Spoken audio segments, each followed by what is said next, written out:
Good afternoon, everybody. It is November the 11th, very, very special day, and I just thought I'd take a few moments to think, to dwell, to reflect, and this is how I carry out my thinking, dwelling, and reflecting with the power of crystal healing. I like to use my crystals, but I also just thought I would come on and show you a little bit more about what and why I do what I do, really. So, from being very young, I've had an interest in gathering stones on the beach, pebbles, anything that's shiny, anything that's sparkly, anything that's new. I also like to collect bits of sea glass, shells, fossils. Yeah, I'm a bit bonkers, but it keeps me out of mischief, and I do find it very, very calming, very, very healing. So I just thought I'd show you my own personal collection, which does change once I've felt that I've had enough use from the crystal, or it doesn't serve me a purpose anymore. Then I like to sell them on to people at obviously hugely discounted prices, cleansed, charged, ready to go, for somebody else to get the benefits, really, because that's what they're there for. I just wanted to talk a little bit about what I've got here and why. Some people like to call the collection an altar. Mine's just a collection where I like to reflect and think. Maybe it is an altar, maybe it's not. My lovely Buddha there, who I absolutely adore, was gifted to me from a very, very lovely friend. And it's the very friend that introduced me to crystals a few years ago now, that knows way more about them than I do, has a far superior collection of crystals than I do. But yeah, without that friend, I would never have found the peace, the calm, the therapy, the healing that crystals can bring. So I just thought I would pop on and show you a few of my favourite pieces, why I have them the way I have them, how I use them, and what I do. So here is my Buddha wearing my labradorite bracelet. The Buddha doesn't come with the bracelet. That's just where I felt it belonged. And that's probably the biggest thing with crystals, is it's a feeling. You're drawn to them. Once you don't feel anything about them, I pass them on, sell them on, gift some of them. It all depends, really. But yeah, here's my collection. I've got some beautiful fluorite tower. Rose quartz has to be one of my favourites. And then fluorite I am drawn to. That's the diamond there that you can see in the back and the tower to the left. But I'm more drawn to the green colours, and the pale blues, than probably the darker ones. I do have some, but I like the really, really pale greens. I've got a couple of core towers in there, points.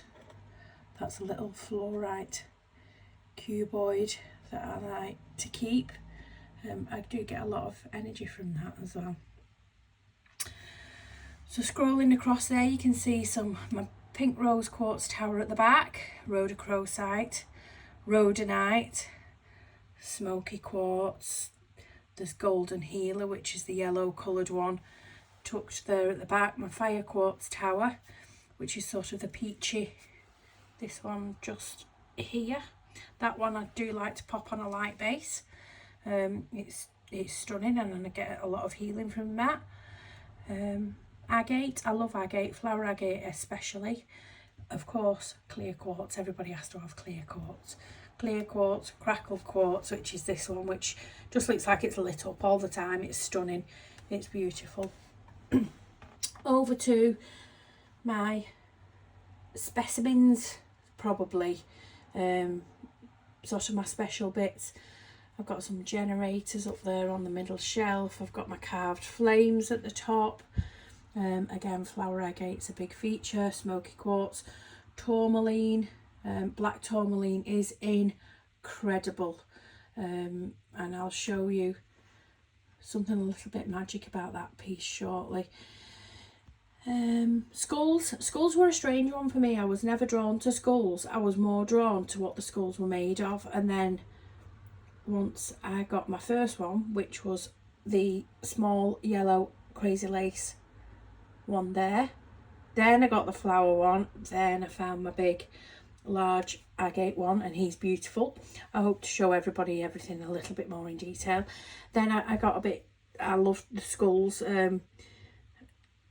That's probably a whole YouTube episode on skulls there, so I would have a little research yourself on skulls and why crystal skulls especially. Some of these are just gorgeous. Lovely piece of clear quartz here. Pink tourmaline in this one. That's a little yellow fluorite. Gypsum. This is beautiful.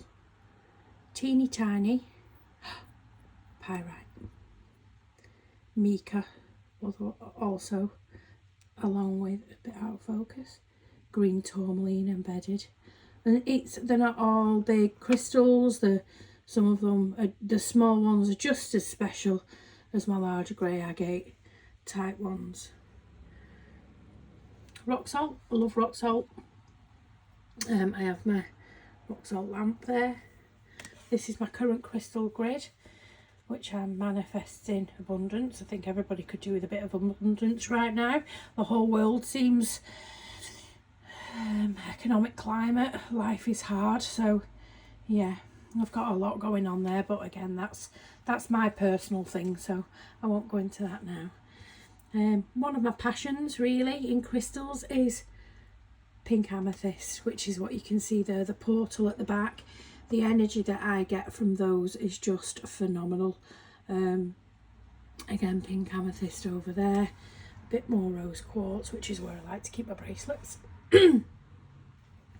Howlite, this is another one. Some days I love howlite, some days I'm indifferent. This one at the back is fluorite. I'm trying to get a bit more focus. That's a beautiful raw specimen of fluorite, really cubey. I'm going to do some more videos on particular pieces, hopefully. Grey flower agate. Labradorite, you don't normally see labradorite in such a pale form, they're usually quite dark. That is an incredible sunset flash one, which I'm hoping to, that one, she's actually up for sale at the moment. It's one that I feel like somebody else could do with the benefit. Pink amethyst with flower agate quartz sphere. Again, I use that a lot for meditation. It's very tactile, incredibly tactile. And my rose quartz huge sphere at the back. There I actually have two of those. I've got one upstairs and one downstairs. Back to my clear quartz. As you can tell, I like to read a lot. I do tarot, I do angel cards, I do oracle cards.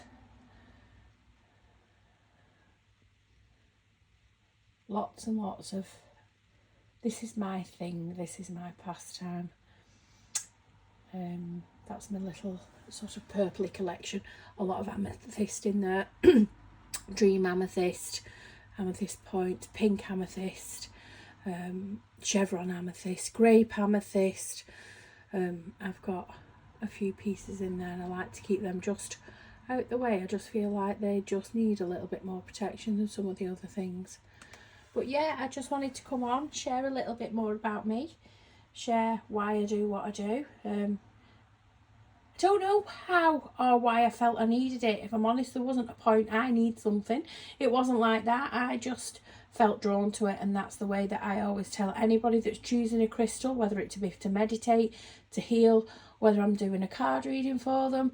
Choose something that you're drawn to, focus on that, use the energy, and if it's doing nothing for you, then it's not the crystal for you. You don't need it. I've just had a lovely lady come and collect a piece of grey flower agate, and then asked what's it for, and it was all about emotional healing, been through trauma, and I just feel like that's exactly what she needed. So yeah, you do tend to go for what you're drawn for. So there's my sage, there's my Palo Santo, and I'm just about to go off and do a little crystal cleanse. So I hope you all have a lovely Saturday. I hope I haven't bored you too much with my collection of craziness and madness. But yeah, that's just a little bit about me. Take care, peace and love.